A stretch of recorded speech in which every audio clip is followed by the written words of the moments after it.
Hello friends, welcome to iExamB. I am Arunima, ex-manager SIDBI, and in this series we are discussing the memory-based paper of Bank of India Credit Officer 2020, okay, of professional knowledge. This is part 4 in 3 parts, part 1, 2 and 3. We have already discussed some very important questions with important concepts. Right, so if you have not watched those videos, I would suggest that please go through because that is going to be important. So let us start. In August 2020, the RBI increased the LTV. As per this change, what was the permissible LTV for loans against gold jewelry for non-agricultural purposes? ठीक है, तो सवाल कहता है कि RBI ने अगस्त 2020 की बात हो रही है क्योंकि हम मेमोरी बेस्ड पेपर डिस्कस कर रहे हैं, तो उस समय अगस्त 2020 में आरबीआई ने एलटीवी बढ़ा दिया था और किसके लिए? तो loan against gold jewellery non agricultural purposes और जो बदले में एज सिक्योरिटी गोल्ड ज्वेलरी दे करके एलटीवी को बढ़ा दिया था। मतलब गोल्ड ज्वेलरी अगर दे दिया सिक्योरिटी के रूप में तो रिस्क कम हो जाता है जो लेंडर है उसका, क्योंकि उसके पास कुछ तो एसेट है कि इन केस लोन रिपे नहीं हो पाया तो। और हमने अभी पिछले दिनों देखा था इसके प्रीवियस सेशंस में कि जब हम गोल्ड ज्वेलरी को गिरवी के तौर पे रखते हैं, सिक्योरिटी के तौर पे लेंडर के पास रखते हैं, तो हम उसको प्लेज करते हैं, इफ यू रिमेम्बर, राइट। सो अब यहाँ पे बात आती है कि एलटीवी क्या है। एलटीवी होता है लोन टू वैल्यू। सो इसको जरा सा फटाफट एक एग्जाम्पल से समझते हैं कि सपोज आप एक बिजनेस करना चाहते हो, ठीक है, आप एक फैक्ट्री लगाना चाहते हो, ठीक है। तो अब ये फैक्ट्री लगाने के लिए सबसे पहले आप क्या करोगे कि टोटल कितने पैसे चाहिए आपको, है ना। इस फैक्ट्री को लगाने के लिए आपको टोटल कितने पैसे चाहिए। आपके पास मान लो लैंड है तो जो कंस्ट्रक्शन होगा उसके लिए क्या चाहिए, क्या मशीनरी चाहिए, वो टोटल। तो उसको कहेंगे, जो टोटल आप एस्टिमेट लगाते हो कि इतना खर्चा होगा, उसको कहते हैं प्रोजेक्ट कॉस्ट। तो सपोज कि इसके लिए आपका प्रोजेक्ट कॉस्ट हो गया 50 लाख। अब आप जाओगे बैंक के पास कि मुझे 50 लाख लगेगा इस फैक्ट्री के लिए, आप 50 लाख मुझे लोन दे दो। तो बैंक बोलेगा कि नहीं, हम नहीं दे सकते 50 लाख लोन, क्योंकि हमारा जो एलटीवी है वो 80% है।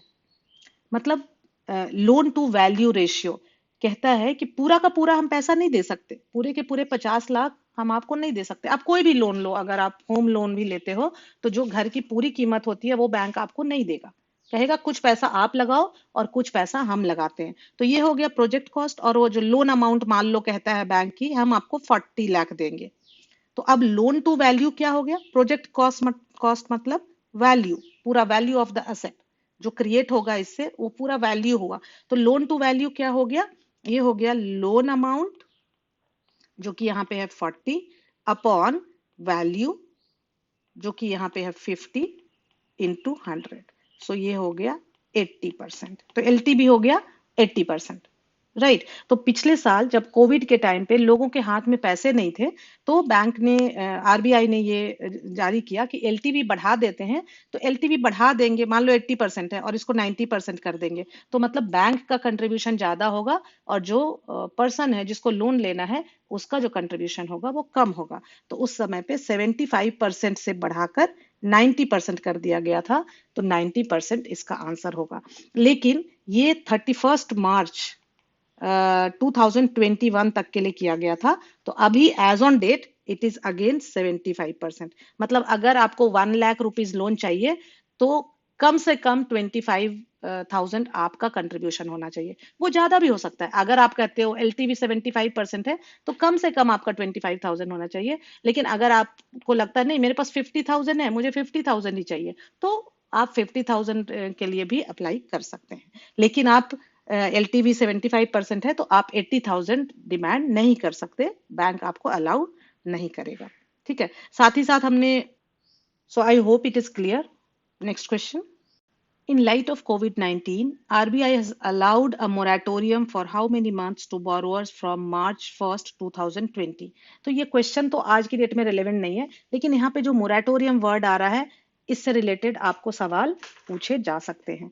जब कोविड की सिचुएशन थी तो बहुत मुश्किलात थे, लोगों के रोजगार छिन गए थे। सो वो अपना पैसा वापस नहीं कर पा रहे थे टाइम पे, है ना। अगर किसी ने लोन लिया हुआ था तो वो रीपे नहीं कर पा रहे थे, क्योंकि जो उनकी इनकम थी वो कहीं ना कहीं डगमगा गई थी, किसी का कम हो गया था। कई सारी कंपनीज में आपने देखा होगा कि बहुत सारे लोगों को हटा दिया गया था, प्लस सर्विस सेक्टर की बुरी हालत थी। तो आरबीआई ने उस समय ये डिसीजन लिया था कि उन्होंने अलाउ किया था मोरेटोरियम। कितने मंथ के लिए, यही पूछा जा रहा है बोरोअर्स के लिए, जो बोरोअर्स थे उनको मोरेटोरियम मतलब पोस्टपोन द पेमेंट, एक तरह से कह सकते हैं रोक लगा देना। अभी उस पीरियड में, जो मोरेटोरियम पीरियड है, उस पीरियड में किसी भी बोरोअर को कुछ भी रीपे नहीं करना है। मतलब आप समझ लो कि जो भी उनका रीपेमेंट शेड्यूल था उसको 6 मंथ से आगे बढ़ा दिया, है ना। सो 1 मार्च 2020, तो मान लो इनका किसी का 1 अप्रैल को कुछ ड्यू था, तो अब उसको 6 मंथ वो आगे चला गया, और 6 मंथ के लिए वो एटलीस्ट राहत की सांस ले सकते थे कि चलो ये 6 महीने कम से कम मुझे रीपे नहीं करना है बैंक को। तो ये 6 मंथ उन्होंने दिया था। तो यहाँ पे जो ये टर्म है मोरेटोरियम, ये इंपॉर्टेंट है। Next question, which of the following is a specially designed card for farmers to provide them timely credit for meeting the short-term agricultural expenses like cultivation of crops? Kisan credit card, Krishi credit card, Katai credit card, Kheti credit card, none of the above. तो यहाँ पे ये आपने काफी बार सुना होगा, अगर आप न्यूज़पेपर वगैरह पढ़ते रहते हैं। इट शुड बी किसान क्रेडिट कार्ड। और ये क्या है किसान credit card? The scheme, KCC scheme was introduced by NABARD in 1998। And actually यहाँ पे जो उनकी छोटी छोटी जरूरतें होती हैं उसके लिए शॉर्ट टर्म लोन्स और एंड ऑल्सो इस स्कीम के तहत short term loans and also credit limit दी जाती है। तो क्रेडिट लिमिट से क्या होता है कि उनको ये फायदा हो जाता है कि जब उनके पास पैसे हैं वो जमा कर दें, उनकी आउटस्टैंडिंग कम रहेगी, उनको इंटरेस्ट कम लगेगा, और जब उनको जरूरत है आप वो अपनी लिमिट का इस्तेमाल कर लें। तो ये यहाँ पे काफी उनके लिए बेनिफिशियल हो जाता है। सो इट इज किसान credit card. Next question, next question is consortium lending is when. अब यहाँ पे थोड़ा सा कंसोर्शियम समझते हैं। कंसोर्शियम मतलब group, group of organisations, group of companies, group of bankers. तो जब भी लेंडर्स लेंड करते, मान लो कि कोई किसी एक प्रोजेक्ट के लिए बहुत सारे बैंक्स, दो या दो से ज्यादा, 2 or more than 2 बैंक्स मिल करके एक ही प्रोजेक्ट को फिनांस कर रहे हैं, तो उसको कहते हैं हम कंसोर्शियम लेंडिंग, सिंडिकेटेड लोन भी बोलते हैं।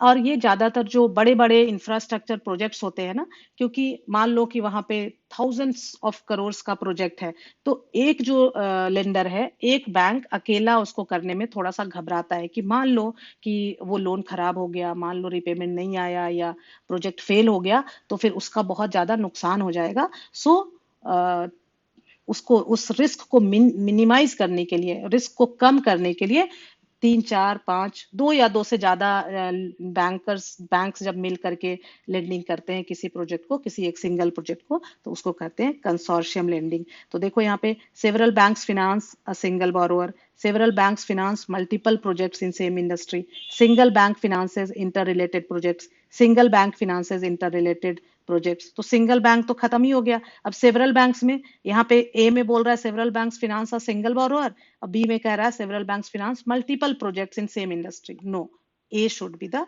Correct answer. Next question, banks excluding RRBs can raise funds through which of these instruments as per the RBI guidelines? Commercial paper, treasury bills, certificate of deposits, cash management bills, all of the above. So यहाँ पे certificate of deposits होगा answer. Certificate of deposits होता क्या है? ये एक negotiable money market instrument है जो कि इशू किया जाता है डीमेटीरियलाइज्ड फॉर्म में, और इसके अगेंस्ट जो बैंक्स हैं वो शॉर्ट टर्म फंड्स रेज करते हैं। It is use to raise short term funds by bank और अदर एलिजिबल फिनेंशियल इंस्टीट्यूशन। ठीक है, तो अब यहाँ पे नोट करने वाली बात यह है कि जब ये एग्जाम हुआ था 2020 में, उस समय आरआरबीज को उसमें इंक्लूड नहीं किया गया था। मतलब आरआरबीज फंड्स रेज नहीं कर सकते थे through this certificate of deposit CDs. लेकिन आज की डेट में, बाद में आरआर के बीज को भी इंक्लूड कर लिया गया, और आज की डेट में आरआरबी एक्सक्लूडेड नहीं है। RRB can also raise fund through this, right. So these were today's questions. Parallelly, Prachi ma'am is also taking classes, and in which here I am discussing the questions, and Prachi ma'am is taking one concept in each session, and that is also very helpful for your exam, right?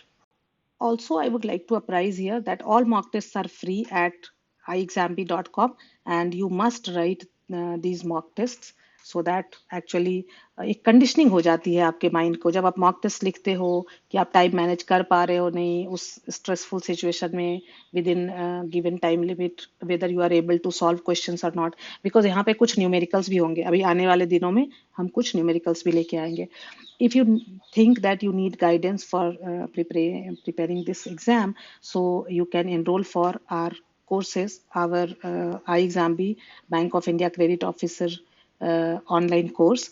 And here already classes have started, but all the classes which you have missed, you will get the recordings and still this is the schedule for professional knowledge besides professional knowledge आपकी English और general awareness की भी classes होंगी सो इस तरह से आप देख सकते हो कि किस तरह से हम आपको इस सिलेबस को कवर कर रहे हैं so short and crisp videos are there already because you can see that we always say that with iExamB you can prepare 50% faster. So how you can prepare 50% faster?